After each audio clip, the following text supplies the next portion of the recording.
Quem nos acompanha diariamente tem visto que as críticas ao governo do presidente Jair Bolsonaro relacionadas às queimadas na Amazônia e no Pantanal têm vindo tanto aqui de dentro do Brasil como também de fora. Manchetes de jornais, artistas, militantes e até adolescentes que faltam à escola para propagar mentiras.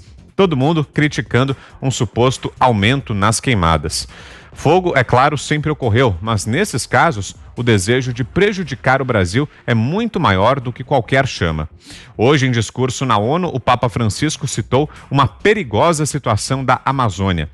Resgatamos aqui algumas manchetes que mostram que o fogo na mata ocorria, sim, durante os governos do PT. E mais, o desmatamento cresceu e muito. Vou pedir aqui para que a produção solte o vídeo enquanto eu leio aqui algumas das manchetes para vocês que apareceram na imprensa. Veja só. 21 de março de 2015, desmatamento na Amazônia cresce 215% em um ano. 31 de março de 2015, Dilma corta 72% da verba contra desmatamento na Amazônia. Mais uma, 14 de novembro de 2013. De 2012 para 2013, cresce 28% desmatamento na Amazônia. 29 de novembro de 2016, desmatamento na Amazônia explode entre 2015 e 2016. Tem mais, 23 de setembro de 2014, Dilma diz que Marina mente sobre a Amazônia, desmatamento cresceu em 2013. 24 de setembro de 2016, desmatamento na Amazônia é o maior em 4 anos, indica dado do INPE. 31 de agosto de 2008, Lula minimiza desmate, mas ministra insiste em números falsos. 29 de janeiro de 2008, notícia em site de partido de esquerda. Cresce a destruição da Amazônia sob Lula. 1º de junho de 2009, ONG acusa governo Lula de financiar desmatamento da Amazônia. Não parou, tem mais. 22 de outubro de 2010, Lula cede a ruralistas e libera desmatamento no Cerrado. 24 de janeiro de 2012, no The New York Times, em Brasil, fears of a slide back for Amazon protection. No Brasil, temor de um retrocesso para a proteção da Amazônia. 2 de março de 2015, deforestation in Brazil is rising again, after years of decline. Desmatamento no Brasil está crescendo de novo após anos de declínio. No Los Angeles Times, 2 de setembro de 2015, increase in rate of Brazilian Amazon deforestation rises alarm. Crescimento na taxa de desmatamento na Amazônia brasileira soa alarme. 20 de setembro de 2009, Financial Times, Luiz Inácio Lula da Silva, deforestation is the key for lating giant. Luiz Inácio Lula da Silva, desmatamento é a chave para gigante latino. 15 de novembro de 2013, na BBC, Brazil says Amazon deforestation rose 28% in a year. Brasil diz que desmatamento na Amazônia cresceu 28% em um ano. A gente poderia continuar aqui a noite inteira trazendo manchetes, mas o recado é esse, né, Fiuza? Durante os governos petistas também havia desmatamento na Amazônia e bastante, Fiuza. Eu só espero que esses dados continuem na rede à disposição de quem queira pesquisá-los, né? Porque a gente está num momento esquisito em relação a essa gestão de dados também, né? Então tá aí, para quem quiser ver, eu falei ontem no programa, né? Se você pegar as séries históricas de desmatamento, ele oscila, aumenta, diminui, né? Quando tem, por exemplo, quando no período do PT a crise sobreveio, a crise econômica aumentou, a pressão sobre a floresta aumenta e os meios para combater os crimes ambientais diminuem. Então, isso tudo é histórico. A Amazônia continua, de fato, um bioma com as suas vulnerabilidades. O presidente Bolsonaro e o ministro Salles têm um desafio grande e têm que ser fiscalizados, mas não é nada disso que a gente está vendo, não é nenhum tipo de crítica, de atenção, né, de cobrança legítima que se faz hoje. É uma politicagem. Então, voltando à imagem do Zé, que é muito rica, e por isso eu estou repetindo tanto. Todos esses personagens, DiCaprio, etc., infelizmente citando também o Papa Francisco, eles se apaixonaram por um panfleto. E eles não têm apreço algum à Amazônia, que seria o verdadeiro objeto da crítica. O Papa Francisco, ele tem atitudes bastante lamentáveis nesse sentido, de se dissociar do verdadeiro objeto humanitário e democrático, né? O Papa Francisco cancelou uma visita que faria ao Brasil quando o processo de impeachment de Dilma Rousseff se desenvolveu, avançou e amadureceu para ser aprovado. O Papa Francisco fez política com isso, defendendo o governo do PT, é um governo que a gente sabe, cujas obras completas a gente conhece bem pela Operação Lava Jato, e o Papa Francisco cancelou uma vinda ao Brasil no jubileu de Nossa Senhora Aparecida, porque disse que estava muito triste com o que ele chamava ali de instabilidade política, etc., que foi a maneira que ele achou de defender a Dilma, né, de criticar o impeachment.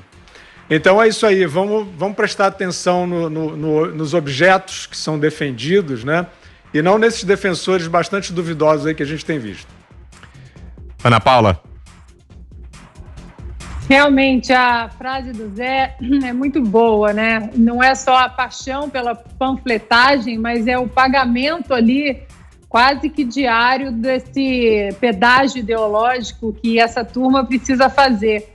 É interessante a gente lembrar, Vitor, que o candidato à presidência democrata, Al Gore, o que disputou as eleições presidenciais em 2000 com o George W. Bush, o filho, ele lá nos anos 2000, no começo dos anos 2000, ele já cantava, né, o fim do mundo em 10 anos. Aí, acho que, se eu não me engano, em 2016, ele lançou aquele filme Uma Verdade Inconveniente, e foi um blockbuster, todo mundo assistiu, porque o mundo vai acabar em 10 anos. E, enfim, a mesma seita alarmista, né, que hoje é usado, que o meio ambiente, a turma do meio ambiente aí faz, né, como seita. Obviamente, a gente tem que discutir as questões ambientais, tem muita coisa para ser discutida. A mudança climática é uma realidade, ninguém está negando isso, mas até dentro da própria comunidade científica existem muitas dúvidas em relação o quanto dessa mudança climática é da mão do homem, o quanto é de uma evolução natural do planeta Terra, né?